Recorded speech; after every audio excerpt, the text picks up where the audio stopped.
I'm Adam from Arfoxia, from our real lab. Today we're answering why a supercapacitor charges in 5 minutes when a battery doing the same work takes 4 hours, and why the answer has nothing to do with the charger. Enjoy our new soundtrack at the end of the video. When most people say a supercapacitor charges faster than a battery, they treat it as a product claim, something marketing put on a datasheet. It is not. It is a direct consequence of physics, and once you understand the mechanism, the 5-minute number stops being surprising and starts being obvious. Let us start with the battery, because most builders have a working mental model of it that is slightly wrong in a way that matters. A lithium-ion battery stores energy through electrochemical reactions.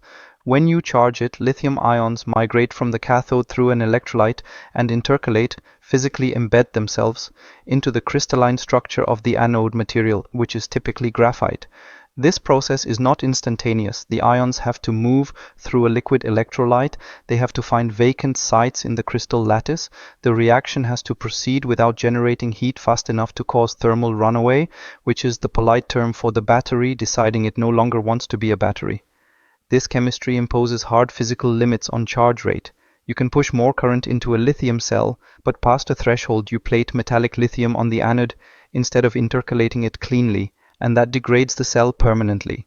Fast charging in the commercial sense means carefully managed multi-stage current profiles that approach but never exceed what the chemistry tolerates. 4 hours is not a design failure. It is the chemistry telling you what it is willing to do. Now the supercapacitor, the mechanism is entirely different at the fundamental level. A supercapacitor, technically an electrochemical double-layer capacitor, stores charge electrostatically at the interface between an electrode and an electrolyte. No chemical reaction occurs, no ions embed into anything. Charge accumulates as a physical layer of ions at the surface of the electrode material, and that surface is engineered to be enormous. The electrodes are typically made from activated carbon, which has a fractal labyrinthine surface structure. 1 gram of activated carbon can have a surface area of over 1,000 square meters. That is not a typo. 1 gram, 1,000 square meters. The available surface area is why supercapacitors can store as much charge as they do, despite operating on a mechanism that seems at first like it should be trivial. Capacitance, measured in farads, is the quantity that describes how much charge a capacitor stores per volt applied. The formula is Q equals C times 5. Charge in coulombs equals capacitance in farads times voltage in volts. In conventional circuit board capacitors, you encounter values in microfarads, tenths of microfarads. The ceramic capacitors on your PCB that filter power supply noise are doing their job with 100 nanofarads or 10 microfarads. The electrolytic caps holding up a voltage rail during transients might reach a few thousand microfarads in bulk. The supercapacitor in the Multinav Pro Plus Power program kit is rated at 1100 farads, not microfarads. Farads. That is approximately 11 million times the capacitance of a 100 microfarad electrolytic capacitor. The number is not a typo, and it is not relative to a different definition of farad. It is the same unit. The mechanism that allows it to exist is purely the engineered surface area of the electrode material, combined with the extremely thin separation distance of the double-layer interface, which is measured in nanometers. Now the energy stored.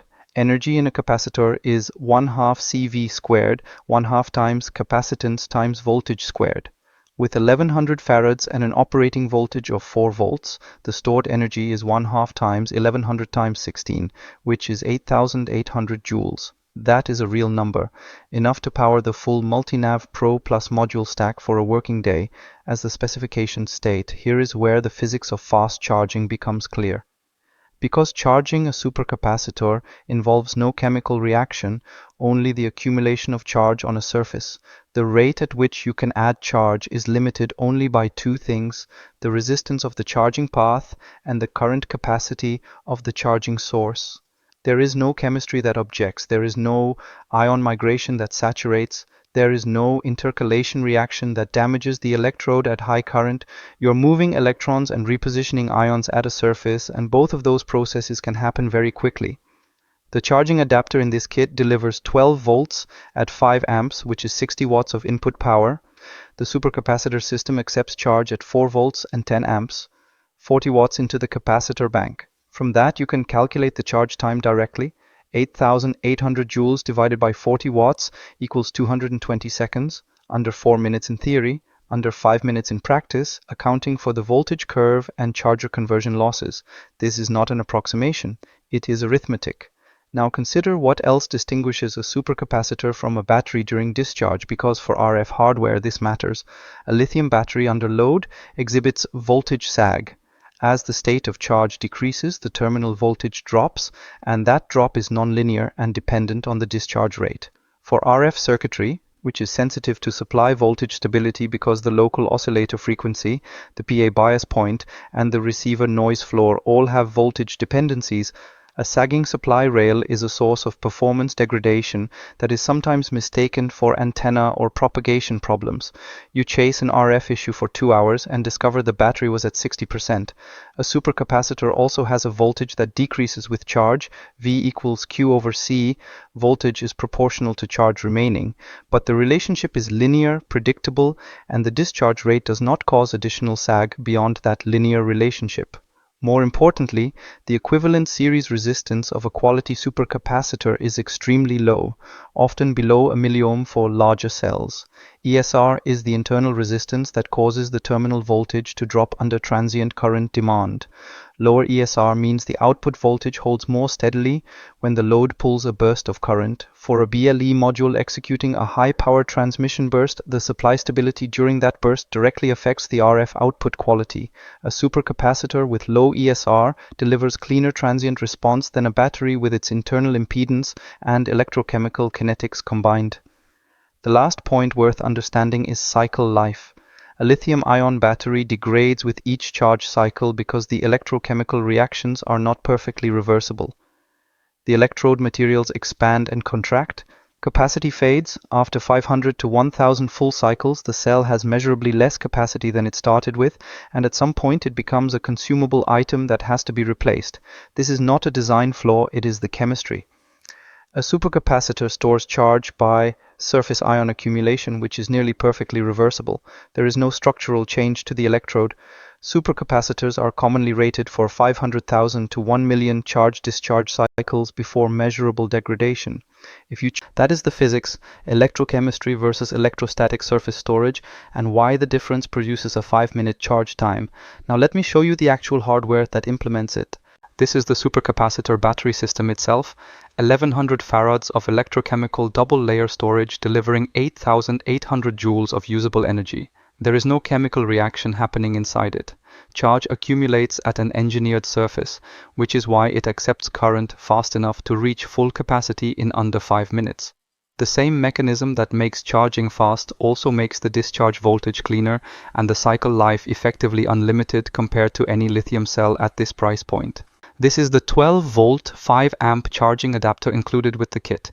At 60 watts input, it drives the supercapacitor bank at 4 volts and 10 amps, 40 watts directly into the capacitor system. That is why the charge time is under 5 minutes rather than a theoretical number. The adapter is sized specifically for this charging rate. It is not a generic wall brick repurposed for the job. The current delivery is matched to what the supercapacitor bank accepts without thermal stress or voltage overshoot. The kit is designed to power the full Multinav Pro Plus module stack, BLE module, GNSS module, and sensors module simultaneously for a complete working day on a single 5-minute charge.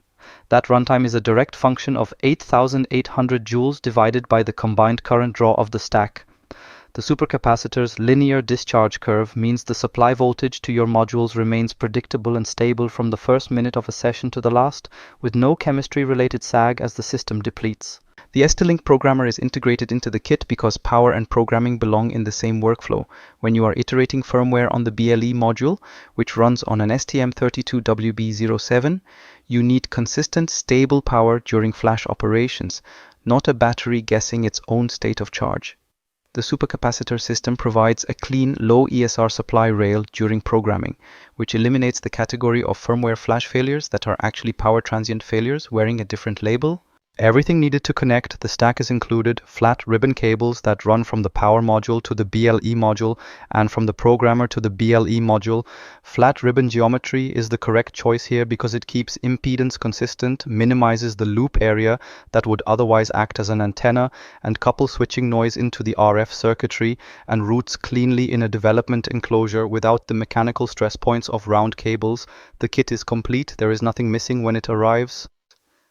The practical service life is effectively the mechanical life of the device. This makes it infrastructure, not a consumable.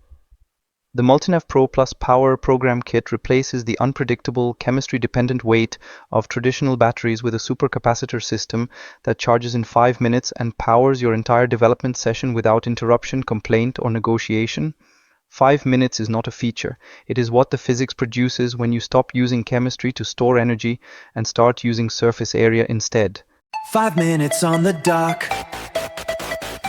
full charge and I'm unlocked. Capacitors hold the line while batteries fall behind. Field ready every time, no waiting, no decline. Plug it in, fire it up, one connection, that's enough. Never stop, never drain. 5 minutes and I'm back again. Charge the full, run all day.